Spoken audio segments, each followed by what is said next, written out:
Good morning, everyone.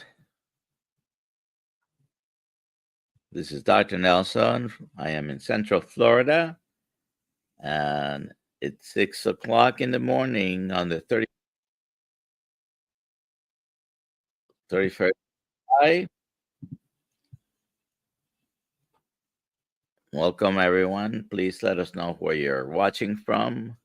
Put in the comments, and let me go live on Instagram. All right.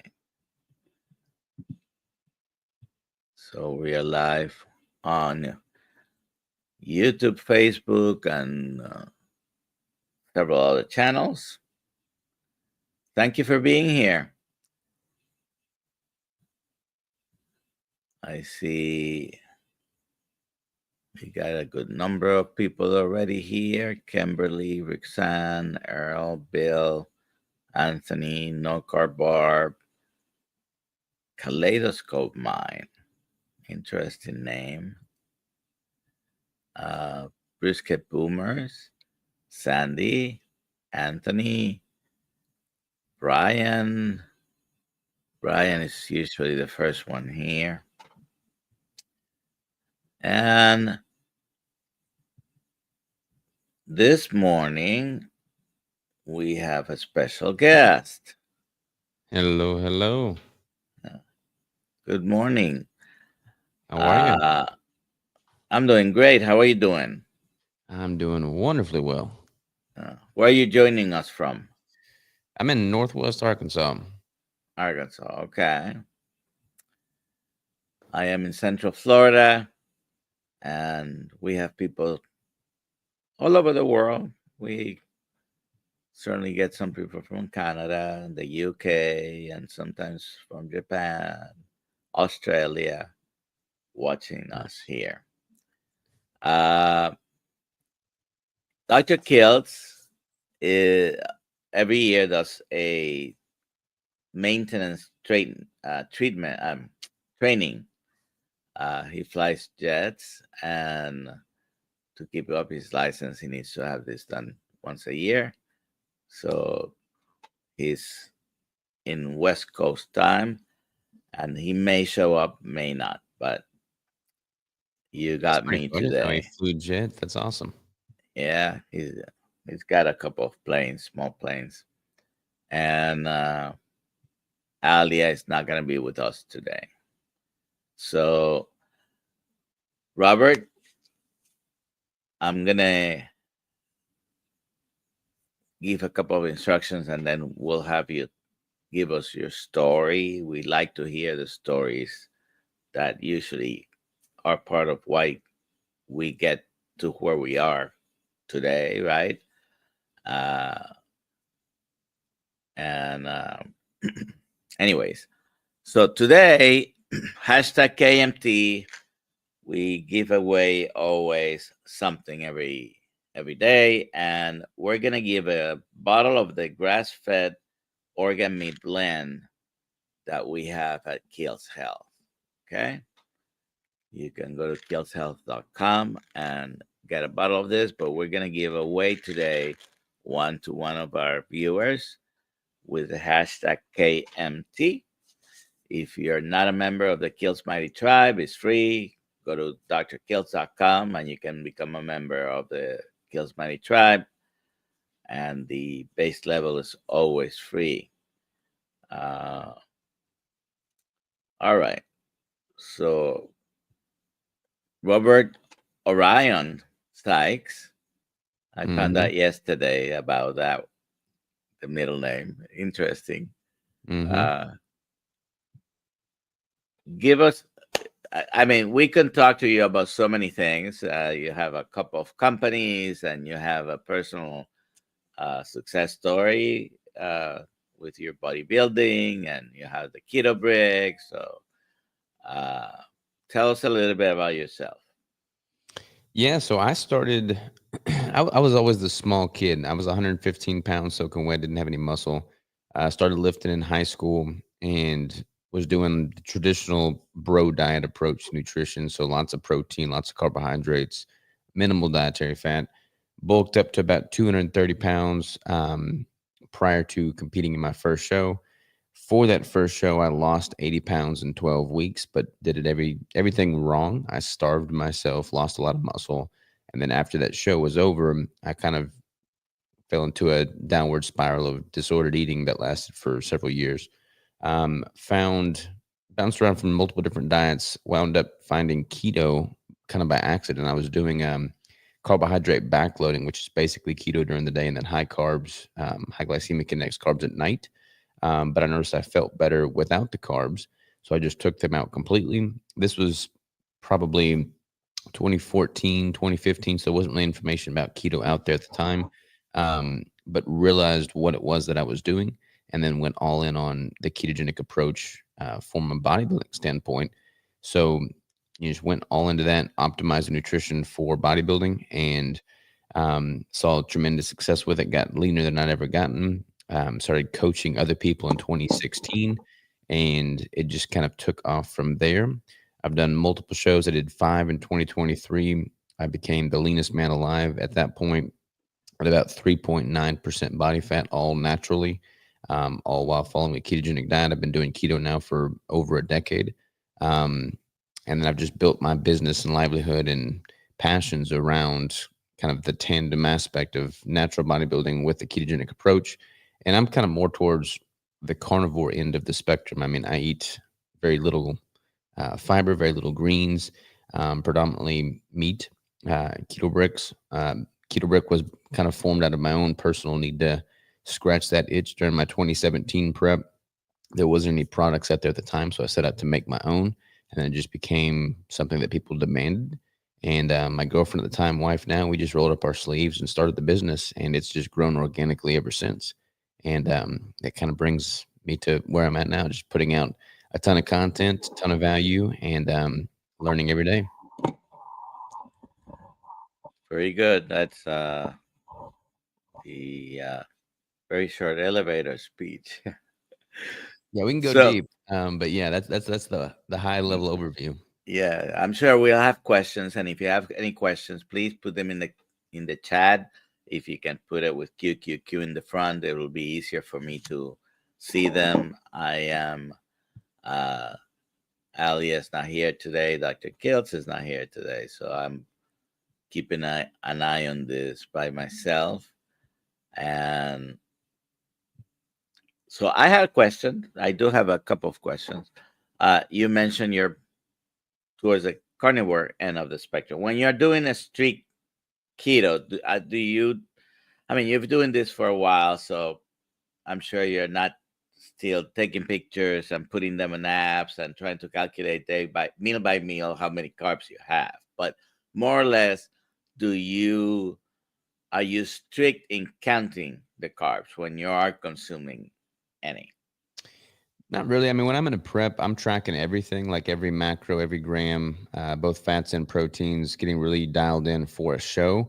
I can be much more intuitive with it in a building phase because the main goal there is just to eat at a surplus with ample fat and protein. But when I'm in a prep, I mean, I'm tracking everything because you have to to get down to like sub 5% body fat's not really intuitive. Like you don't see that in nature. So carnivore is great. Ketogenic is great for leaning into that intuition. But if you're trying to do, subhuman, things that are just not intuitive by nature, you kind of have to go to that extreme of tracking everything. But you certainly don't need to be healthy by any means. And do you have a limit on when you're doing the tracking, do you have a limit on the amount of carbohydrates you'll have? My typical carbohydrate consumption is normally around 15 to 25 grams of total carbs a day. And that's coming from like trace sources in heavy cream, eggs, what's in the keto brick, things like that. But I mean, I'll go as low as 0 grams of total carbs, depending on what I'm eating during a given training block. But yeah, pretty low total carbohydrates for sure. Now, 3-4% body fat is pretty low. Very. And you do it for competition. But when do you feel your best? I feel my best when I'm coming out of a competition and I bring in more food, but I'm still incredibly lean. There's kind of like this Goldilocks sweet spot where you're still incredibly lean, but then you start bringing that food back up post show. So your power to weight ratio is higher because you are still so lean. That doesn't last forever. You can't stay that lean for too long. It's not healthy. It's not sustainable, but it's not optimal from a hormonal standpoint, from a metabolic standpoint. So once I get that lean over the course of, typically my preps are 4 to 6 months long. Once I diet down and get that lean, compete, and then come out of that show and reverse diet back up, there's like a 2 month Goldilocks window there that I feel, on top of the world. And then as you bring the food back up, bring the calories back up, you start putting on a little bit more body fat to kind of get more into a more sustainable, healthy range. And I feel really good throughout that whole time too. It's just, it's very taxing when you are dieting down for a show and you're super depleted. Much better than when I'd done the same thing with the carbohydrate approach, because I still have cognition. My mental clarity is through the roof. I still have, higher circulating ketones via a ketogenic approach. But that's kind of like the sweet spot as to when I feel my best. Now that's what you do for training, competition, and coming out of it and all that. You also have some training programs, and you coach people. So what is your recommendation for someone who is the average person who may have one or more metabolic diseases and is trying to get into more exercise, more activity, and in helping, on the road back to health? As far as body fat content, what, and I'm making a very general situation, but as far as body fat percentage and the goals regarding that. Well, it's kind of different for males and females. I mean, generally speaking, like me now, I'm in a building phase now. I won't compete again until 2027. I kind of like to hang out at around 12 to 14% body fat. That's a pretty healthy range for a male. You can certainly get lower, but once you get below 5%, things just start getting weird. So I'll typically try and hang out around 12 to 14% body fat in the building phase. For females, it's normally about 10 percentage points higher. So 22, 25, maybe even 28% if they're carrying quite a bit of muscle. That's a pretty healthy range for females, generally speaking. But as far as like the protocol, I've got like a 7-phase protocol that I put myself and my clients through. And honestly, that protocol holds true whether you're competing and you're an elite athlete or you're just a lay person trying to get healthier, because we're all human beings. So the mechanisms all work the same. The concepts of, building muscle, progressive overload, losing body fat, they work just the same for a competitive bodybuilder as they do the general population. So I'll put my clients through that protocol. I'll obviously, tweak things if they are competing or if they're just trying to get healthier. But the overall concept is the same. And it's just a matter of, I can walk you through the 7 phases, but whether I'm training a competitor or the general population individual, it works pretty much through and through either way. Go ahead and quickly walk us through those phases. Yeah, so phase 1 is basically establishing the individual's baseline. So you can't really know where you're going if you don't know where you're starting from. So figuring out what their maintenance caloric intake is, what their average fuel consumption on a daily basis is. If they're not fat adapted, or if they are fat adapted, I'll typically start my clients at a higher fat percentage. So typically 80% of their total caloric intake is coming from dietary fat. So lower protein, higher fat, very minimal carbohydrate. That'll basically ramp up their ketone production and overall fat metabolism. That'll help flush out any excess fluid they're carrying, and it just gives us a good starting point. At that point, I'll figure out what their starting body fat percentage is, and just kind of, establish some baseline markers, blood work, things of that nature. Phase 2 is basically establishing that individual's protein threshold. So at that point, we'll start gradually dropping dietary fat. while simultaneously increasing their protein consumption until that individual reaches their personal protein threshold. From there, we'll start dropping protein and dietary fat as well. So overall calories are dropping. That takes the course of, several weeks or maybe several months. And then as calories are continuing to decline, phase 4 is the introduction of ketogenic caloric refeed. So we'll give them a bolus dose of fats and proteins to help ramp up their metabolic rate. And if they're competing, that kind of improves their muscle glycogen replenishment and how they're looking on stage. Phase 5 is like the peak week. So whether they're competing or not, you have to have an end to your cutting phase. So we'll basically fine tune things to basically come to the conclusion of that cutting protocol. Phase 6 is the beginning of the reverse diet. So we'll keep the ketogenic caloric refeeds in place, and we'll start ramping calories and fuel back up. And then phase 7 is kind of transitioning to a healthy baseline post-cut, post-fat loss phase, putting them in a slight surplus so that they can optimize for building more lean tissue and spending the majority of their time in that phase at a surplus before transitioning back into a cut at some point in the future. I'm gonna ask at the end again, but where can someone who's interested in doing anything with you, where can they find the information? I've got multiple businesses, but for that protocol, my coaching, I've got like a free training app. All of that stuff is going to be at ketobodybuilding.com. That's pretty much where I've got my membership group, my coaching, my course. All of my concepts are going to be there at ketobodybuilding.com. Ketobodybuilding.com. Okay. The Savage System Premium Course. Okay. That's it. We do have a question. Sharon asks, a few years ago, I heard Dr. Berry talk about your good keto products. What do you make? So the product, like the physical product I make, is the Keto Brick. The Keto Brick, again, is basically something that I developed for my own personal consumption in 2017. There was not any products on the market at that time, and I needed a way to streamline my meal prep, basically optimize my fat to protein ratio and just make things simple. So I made the Keto Brick, which is, we've got multiple flavors now. Some are totally carnivore. Some are made with organic cacao butter. Some are made with grass-finished beef tallow, both incredibly high in stearic acid. They're 1,000 calories each. Some people will cut them into portions and have that throughout the day. I personally eat one every day as a way to kind of optimize the quality of the dietary fat that I'm consuming. But that is the product. That's at ketobrick.com. And we make all of those in-house, and we have from day one.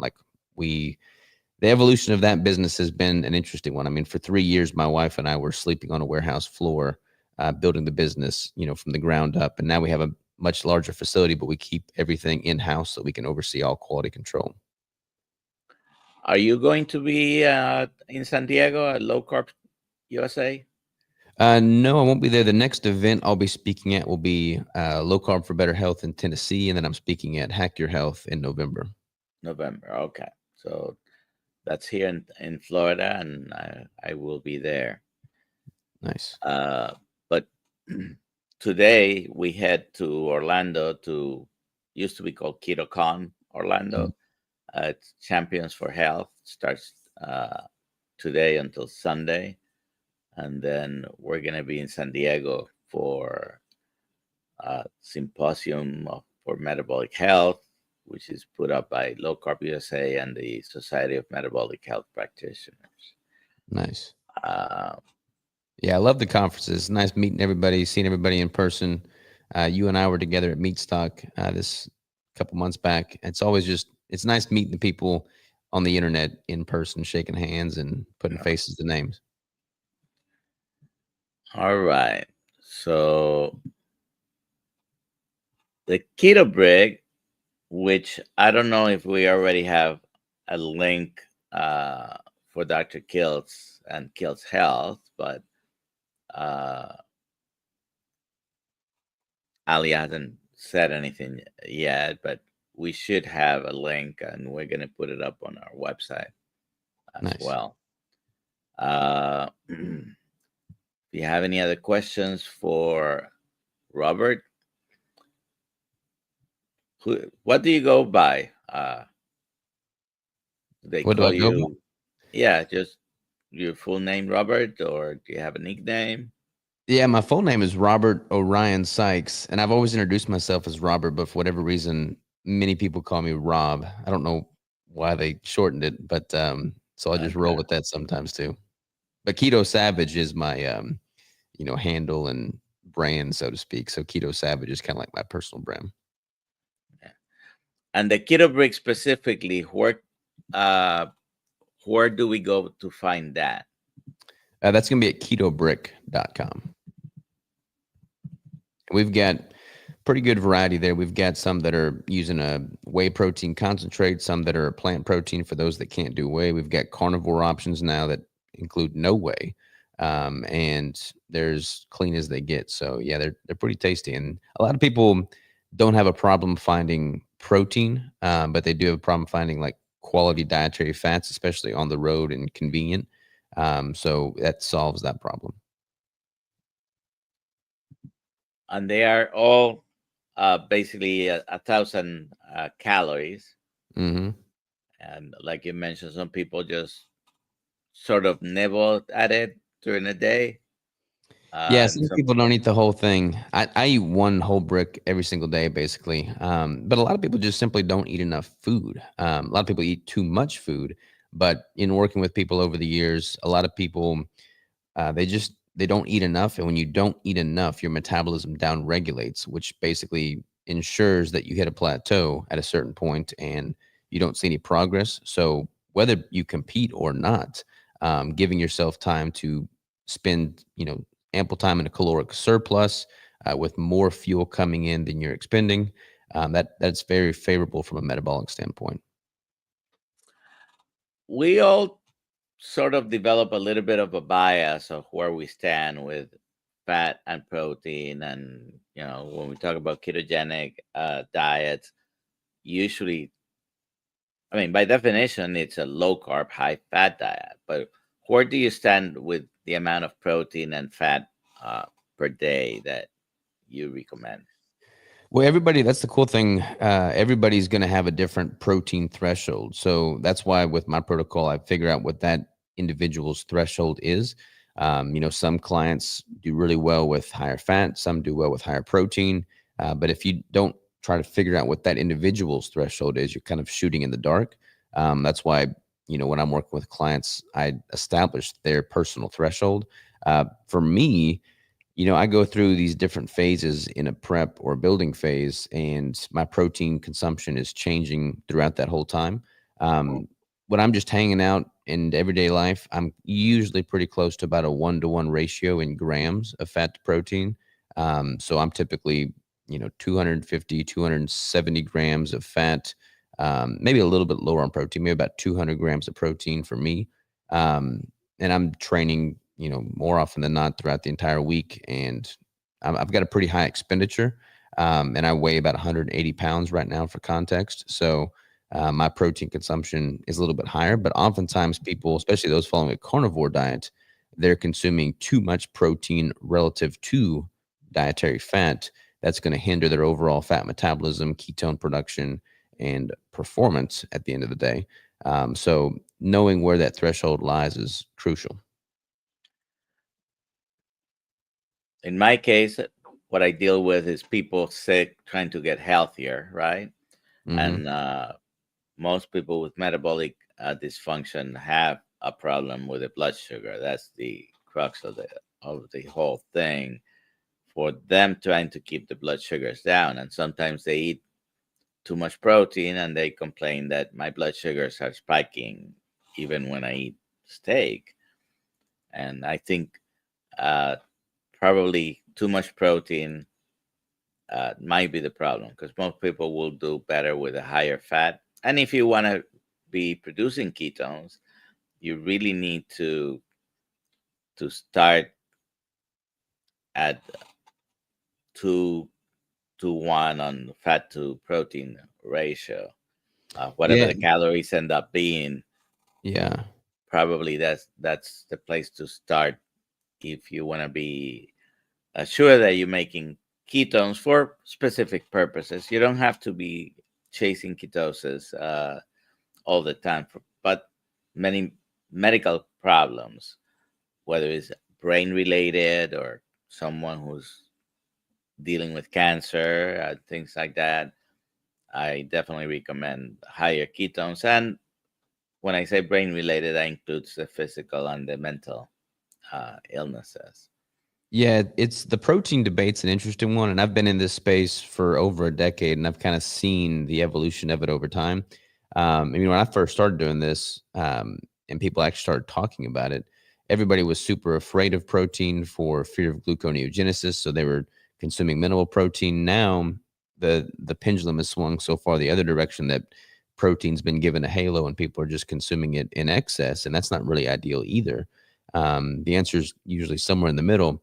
I mean, I just got done doing an experiment in which, like, everybody's probably heard of the sugar diet and how popular that's become. I did Hmm. not jump on the sugar diet bandwagon, but when you look at the mechanism behind the sugar diet, it's more so a result of, elevation of FGF21 hormone, which is elevated when protein consumption, amino acid intake is lower. And a lot of people are replacing that with just high glycemic index sugars. I didn't want to do that, but I wanted to mirror mechanistically what was happening. So I just did an experiment in which I was consuming very minimal dietary protein, about 9% or less of my total calories coming from protein and an incredibly high fat. So like a 4-to-1 ratio. And I basically accomplished the same thing that those with the sugar diet were doing. I think Sean Baker did something similar recently.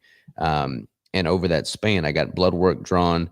My testosterone literally doubled, both total and free testosterone, over the course of that, 2-week experiment. And my protein was very low throughout that span, and I didn't see any loss in muscle tissue. Now, obviously, I wouldn't want to consume that little protein for long, but protein can certainly be a lever that people can pull depending on their goals. Yeah, Dr. Baker, what he did was, you know, basically he went all fat for 3 days. Yeah, So he wasn't consuming any carbs or protein. And I yeah, think he just did it for 3 days. It was an interesting experiment. But the sugar diet, many people think this is something new. It is not really new when you go back and look at the rice diet, which yeah. basically was the same principle. And you can lose with any approach. That doesn't mean it's the healthiest thing, it's the most nutritionally dense amount of food that you're consuming. Hmm. And of course, they call us who are carnivores, well, it's an extreme and you're not feeding yourself properly and all that, but uh, that approach in the sugar, which is basically totally depending on the amount of calories and just restricting everything else, it's an interesting one to say the least. I don't think this is going to be a trend of any kind. Uh, but yeah, Yes, interesting I certainly nonetheless. won't be doing it for sure. Yeah. Can't be that. Plus, I mean, for me, like, I try and take a holistic approach to my nutrition. Like, I'm trying to consume the highest quality foods that I can, but I also want to do it in the context of, doing right locally in my community, and the world. So like, I'm trying to find, my local farmers and ranchers. I also hunt quite a bit. So I've got 3 chest freezers at the house that are filled with meat, and they're full of things that I've gotten locally from farmers and ranchers that I know personally, or have raised myself, or have harvested myself while hunting. And, I feel good about that. Whereas people consuming the sugar diet, I mean, they're getting, candy from gas station stores and just a bunch of nonsense. And it's like, you vote with your dollar. So I want to vote with food that I believe in. Yeah. Now, they, of course, again, they criticize carnivores for being a little bit of on the extreme, but you know, a diet uh, totally based on candy. Who thought this could could be healthy in any way. We have a couple of questions. How many carbs or grams of sugar is considered okay on a keto diet? Kind of like the same concept as the protein threshold. Everyone's going to have a carbohydrate threshold as well. And that's going to be different for everybody. If you're heavily muscled and very active, you can probably tolerate more total carbohydrates while not interfering with ketone production. But I always, when it comes to carbohydrate maximums, I always encourage people to look at it through a different lens. Like rather than seeing, okay, what can I get away with? Like how much can I consume and still be in ketosis? Rather look at it through the lens of what can I optimize for? And if you're trying to optimize fat metabolism, which you are if you're following keto or carnivore, then I would encourage people not to test the upper limits of their carbohydrate intake because it's not really necessary. I mean, I, again, have been doing keto for over a decade now. I haven't had a single meal in that span, a single deviation during that time where the majority of my food came from a carbohydrate rich source. And I feel and perform optimally, and I'm thriving right now. So no carbs necessary. All righty. Uh, Terry asks, how do you reverse diet? So reverse dieting, I get a lot of questions on this. It's very, very common from a competitive standpoint. It's for those that they've leaned out for a competition and they need to bring their intake back up to a healthy, sustainable range, improve metabolic rates and hormone function. But it's super valuable for those that have just been chronically under eating. And I get a lot of both male and female, but women especially that have just been under eating for far, far too long. So reverse dieting is basically the reverse of dieting. Dieting typically being defined as limiting your intake to lose weight and fat. So we're basically increasing one's fuel intake, one's food consumption, one's caloric load throughout the day over the course of usually a few months.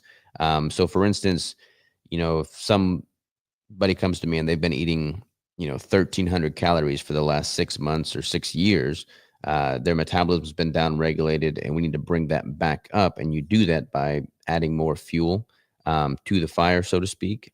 Generally speaking, I like to see my female clients, whether they compete or not, maintaining a healthy composition while consuming north of 2,000 calories. And it just amazes me how many people are consuming far, far, far less than that.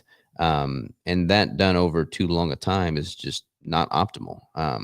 You certainly can't build muscle optimally consuming that little. I mean, I've got a 3-year-old son and a 3-week-old son as well now. And Congratulations. appreciate it. And my 3-year-old toddler is consuming more food than some of these full grown adults that come to work with me. It's just doesn't make any sense. Like you have to feed the body to fuel the body. So reverse dieting is basically increasing that intake strategically to do so. Do you do that gradually? Or, someone who comes in at a level of restriction that you calculate and it's really not the optimum for them, and you're going to go up to a certain amount. Do you gradually go there, or you just start them have 20, No, 2,500 calories? I usually am gradual with that. Plus, it's very hard psychologically. Like it's a hard sell for me as a coach. Because a lot of times these women, for instance, they want to lose more weight, but they've been eating 900 calories for the past 6 years, and they've hit a plateau. And I've basically got to tell them, hey, we've got to increase your food intake. You may lose weight with that, but you're probably going to put a little bit back on, but your metabolism and hormones will thank you. And then you will be able to bust through plateaus in the future. But for me to take them from 1,100 calories to 2,000 overnight is not usually optimal. So I'll typically stair step that up over the course of a few months. So this is a little bit similar to the concept of priming that some groups are doing. Don't know that it's the same, but seems to be a similar concept. Yeah, I've heard the priming term. I think the steak and butter gal, I think she's popularized it. I haven't Yeah. looked into her protocol. I don't know exactly what all that entails. I mean, yeah, somebody can enlighten me on that, but I don't know what all she's involving. It's a pretty short period for her, I think, though. Yes, and it was one of her coaches, Raymond, uh, who came up with that protocol. Uh, Christine asks, "What are your thoughts on fasting?" So I pretty much intermittent fast by default on a daily basis. Like I'll typically have, 1 or 2 meals a day. So I'm having a pretty good fasting block on a daily basis, anyways. You don't need to consume food every couple of hours like I used to think before my keto days, way back when it comes to extended fasting, I don't ever recommend that in the context of being in a fat loss phase. I don't ever really use fasting for changing body composition. Um, I'll use it. And the reason I don't do that is because being in a deficit, being in a fat loss phase is also a stressor on the body. And it accomplishes a lot of the same things that extended fasting does as well. So I don't typically do both simultaneously because it's just too many stressors on the body, but I will throw an extended fast into the mix when I'm in a building phase to give my digestive system a break from eating at a surplus, and to just kind of keep things moving properly from a health standpoint, from a metabolic standpoint, in the context of eating more food overall. But again, I don't recommend extended fasting when the goal is fat loss. Certainly, time restrictive eating, which you're doing, and intermittent fasting. I don't consider a fast unless it really goes past probably 36 hours. But eating once or twice a day, I guess both agree it's ideal. And you mentioned you used to think, like many bodybuilders do, you have to eat a couple of hours, and then you've done keto now for about 10 years. But s- why are some people still entrenched in that? Oh, I gotta eat every couple of hours, 3 hours, to keep my metabolism up. What do you think is a fallacy there in terms? Because you're not the only one who does keto and bodybuilding. You're the most famous I know, uh, but Yeah. why do you think that's such an entrenched thought in the bodybuilding community? Well, they've kind of come to it, by way of what you had mentioned. They believe that eating more frequently increases metabolic rate, which isn't the case. But also from a protein standpoint, like if you're trying to target muscle protein synthesis, and have ample leucine and protein spread throughout the day, people oftentimes think that doing so over the course of multiple meals spikes muscle protein synthesis more frequently, which it in theory would. But there's a point of diminishing returns to that, or a point at which it's not really necessary. So you can spike muscle protein synthesis by ways of not just eating more protein. Like you also spike muscle protein synthesis when you train. So like for me, if I'm eating 2 meals a day, that's two spikes right there. Plus I'm training. So there's another spike. And if you're having 2 or 3 spikes a day, that's totally fine. Okay. Uh, by the way, this is a question a few people have commented, and you don't know why they're. I don't know if you're reading the comments, but uh, there are some questions about my fasting, and I don't recommend this for everybody. I don't think everybody needs to be doing this, but today is day 22 for me fasting. Wow, that's pretty good. Wow. Yeah. All right. Sharon says, tell everyone about your brick keto wall. Who signed that brick? Who is in the building? Do you sell wholesale and retail? Yeah. So when we kind of looking at the business, we started out in our own kitchen, and then we were leasing a commercial kitchen by the hour, and then we leased a commercial kitchen that we were in for 3 years. That's the one that my wife and I were literally, living in as we were building the business. Um, and in 2020, we purchased our own building, just this massive building that we renovated and built out, which is where we are currently. And when we bought that building, the month that we moved into that building, we basically said, hey, look, everybody that's helped, this business by purchasing Keto Bricks over the years, like we want to honor that because you've literally built this business brick by brick. So everybody that purchases during the month that we move, we're going to write your name on one of the actual bricks in our building. So we did that. And then every year thereafter, we've just kind of had this brick by brick, anniversary promotion period, basically, in August, because it happened during the month of August. So yeah, everybody that bought a brick then will they've got their name on the wall. And where's the building? The building's in Northwest Arkansas, here just outside of Fayetteville. And we do have a few wholesale accounts, but most of our stuff is direct to consumer so that we can have a better relationship with the end user. And that's primarily through the website. All right. So you have a promotion that starts tomorrow. Tomorrow is August 1st. So we do it a week in August, but to give you all the inside scoop, it'll start on Sunday the 3rd at noon Central. So it'll run from the 3rd until the 10th of August, and that's pretty much one of the only sales that we do throughout the whole year. So that'll start August 3rd. All right. This coming Sunday. Check it out at ketobrick.com, huh? All right.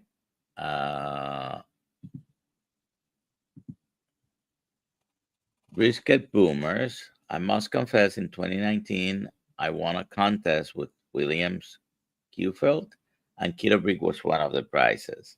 I was carnivore, so I didn't eat it. Glad to see you have a carnivore. Nice. Sorry. Yeah, William's great. I haven't talked to William in a long time, but he came out to the building. William's is a super solid guy. Good friend of mine. I need to reach out. I haven't talked to him in a while. But yeah, we've got carnivore options now, so we literally have an option for everybody. Very good.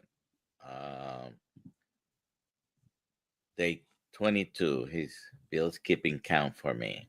That's a long time for sure. I don't have an end goal specifically. We'll see what happens. I'm going day by day. I feel good. Energy level past couple of days was a little bit low. I increased my salt intake yesterday. I think that made a difference. And but no negative really side effects. So we'll see. I'm going day by day. I may make it to 40, maybe. I don't know. It's a long time, man. I've done a 5.5 day fast, something like that. I'm not done 22 plus though, so that's pretty well. Dr. Kiltz just finished last week, 15 days. Nice. Fasting. Michael Smith, I am eating only meat and some cheese, mostly beef. I'm noticing my glucose has risen, plus fasting. Oh man. How do I get weight loss going again? Plateau now for 3 months. What do you recommend for a stall, man?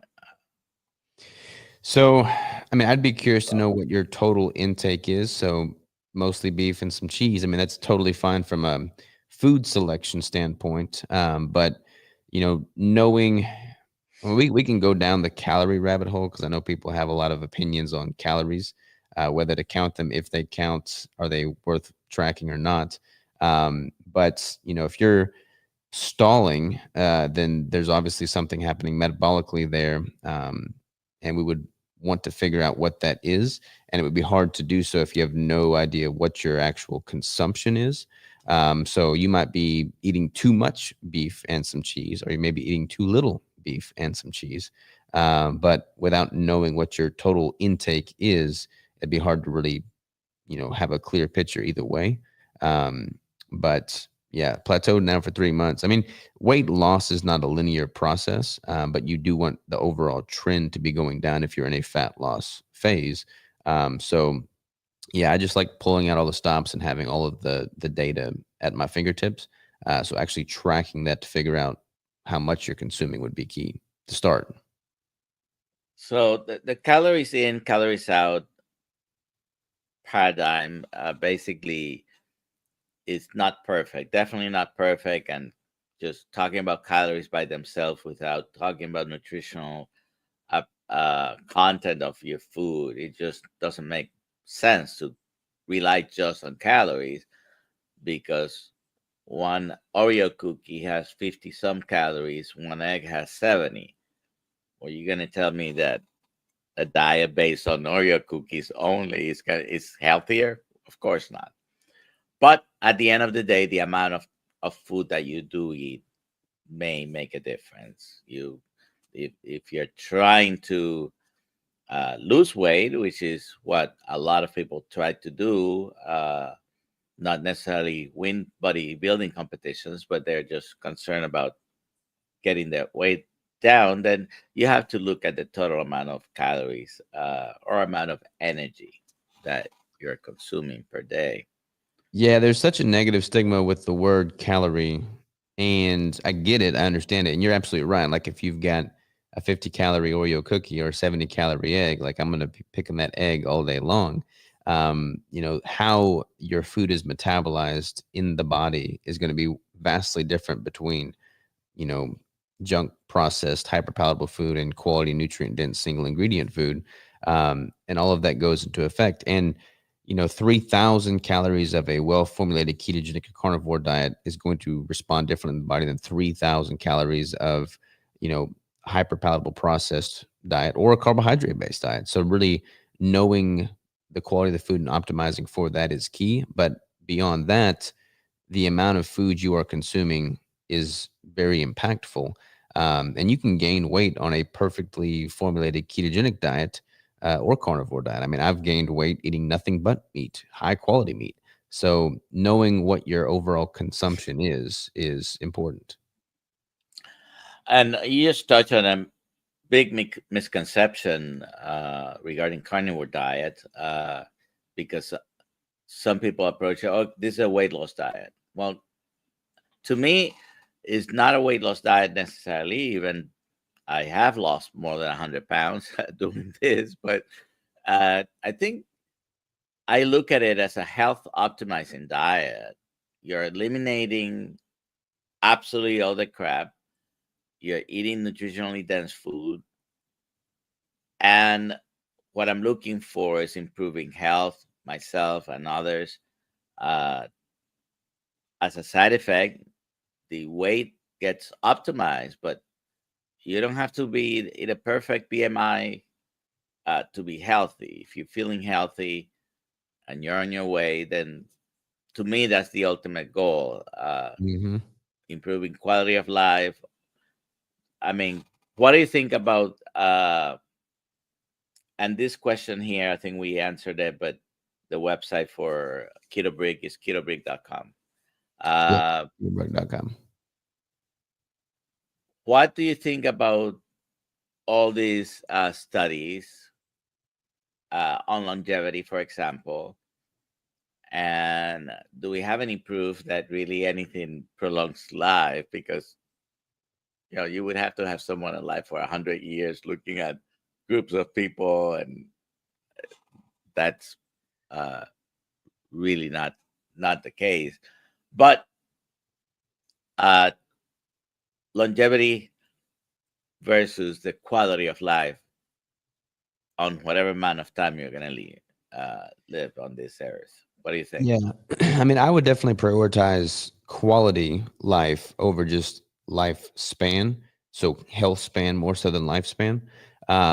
That said, I think they're correlated. I mean, the healthier and more vibrant you are, you're probably going to live a bit longer, all else equal. So eating foods and living in a way that prolong health is key. And one of the single best things anybody can do is going to be to have as much lean tissue as healthfully possible. I mean, we all know elderly family members or friends that have seen a massive amount of muscle degradation over the years, and they can no longer walk up a flight of stairs or comfortably do anything. And that's certainly not an ideal picture of health. So having more muscle as you age is key, and preserving the muscle you have is key. And if you do that, I mean, I know I've got clients that are, pretty elderly and they are just now starting a weight training protocol. but they're seeing significant improvements in how much muscle they have and what they're able to do throughout their day to day. So regardless of health span or lifespan, having more lean tissue on your frame, that's going to be favorable from a metabolic standpoint. It's going to be a great glucose disposal agent.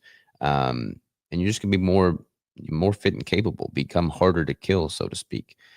So yeah, I think having more muscle would be something that anybody should pursue, regardless of the diet they're following. There's a comment. There's some conversations going here, and wouldn't Dr. Kill said quit measuring, just eat fatty red meat, and when this is the most simple approach to eating the carnivore diet, just eat fatty meat. Hmm. Uh, does everybody need to track? I don't think so. Dr. Kill said surely is not a fan of uh, tracking, but some people for specific situations and uh, they need to tweak here and there. That's where someone with experience advising them on where to go and what to try is beneficial. And in those cases, I think tracking a little bit. I've been tracking my weight and my ketones and my blood sugars almost every morning. I didn't do it this morning, but yesterday my ketones were 4.1 and blood sugar was 65. Hmm. Yeah, you get your ketones ramped up for sure. Yeah, they've been in the four now for several days. Uh, but this is what happens when you are not eating. And again, I don't recommend this for anyone. You don't have to do prolonged fasting. I think incorporating a regular fast every week, if you're trying to stay in ketosis and you have some health objectives, obviously, my recommendation would be you skip a day of eating a week. And that will help you sort of reset. Uh, and then you do time restrictive eating on a regular basis. Just have an eating window. If you're going to eat once or twice a day, 4 6 hours of your day, uh, you do those meals and then don't have anything after. I think snacks are not necessary. Any snack is a meal because you're unleashing your hormones to handle whatever you decide to put in your mouth. You're gonna need your blood glucose gonna go up, even if it's fat based, uh, to a certain degree, and then your insulin is gonna be trying to handle that spike, and you're eating. Even if you think a small amount of a nutritious food, if you're gonna eat it, that's fine. But there's no need for snacking, I think. What do you think about snacking? Yeah, I'm not really a snacker either. Having a few solid staple meals, it'd be 100% the way I'd recommend it. Plus, then you're not just fixated on food. I'm going a million miles an hour from the moment I wake up to the moment I go to sleep at night. So like I don't have time to just stop and snack. I don't want to. I want to sit down, have a meal, focus on that, enjoy that time, and then get back after the grind and hustle. So like I don't want to take the time out of my day to just fixate on food all day long. So yeah, having fewer, more nutrient dense meals is definitely what I would prefer. Uh, Juliet Marie asks, what is the sale? Like, how much off? Is there a coupon code? Yeah, so the promo will last from noon central on the 3rd until 11:59 p.m. on the 10th of August at ketobrick.com. The code is going to be brick by brick, and it's going to be 15% off the entire order on top of the volume discounts that are already in place. And that code will be activated again at noon central on the 3rd. So there you go. Uh,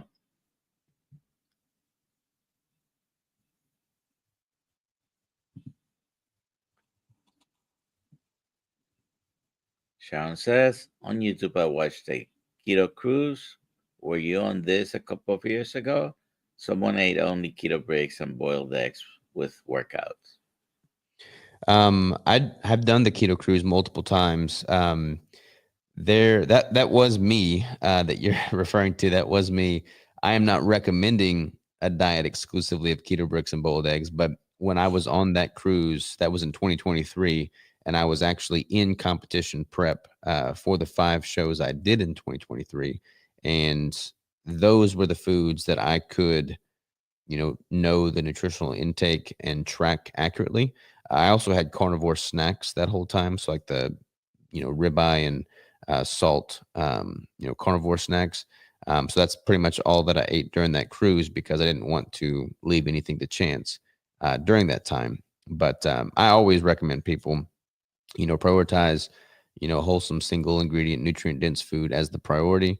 And I own a food product company. So like I'm an advocate for real food.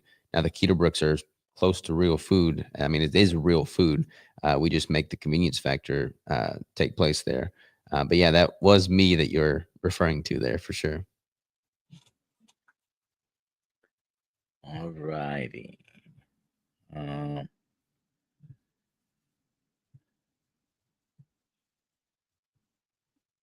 now, you had mentioned your website, ketobodybuilding.com. Is that where you would find your training program? Yeah, that's where they're going to find any of the training program, coaching programs, basically any of the offerings that I have. Ketobrick.com for the physical, bricks. And then I've also got a podcast, and I've had, we've recorded over 800 episodes. That's on any of the apps, podcasting apps. But ketosavage.com also hosts those podcast episodes. All right. So this is going to be the last question because we're almost at the top of the hour. What do you use to measure ketones? I'm doing great, but striving for great health. I am type 2 diabetic. So I don't track ketones on a regular basis. I'll do that when I'm doing an experiment of sorts. But when I do track ketones and I'm using a ketone meter, I've used several different brands over the years. I've got a Keto Mojo currently that I'm using. I've used a bunch of different brands. That's just what currently got and have strips for. But again, I don't check ketones or glucose on a regular basis. All righty. So thank you for being here. Very entertaining and informative. Check out his websites. Keto Brick is having a sale this month. Is the once a year Keto Brick sale. If everybody put their hashtag KMT, let me bring this up.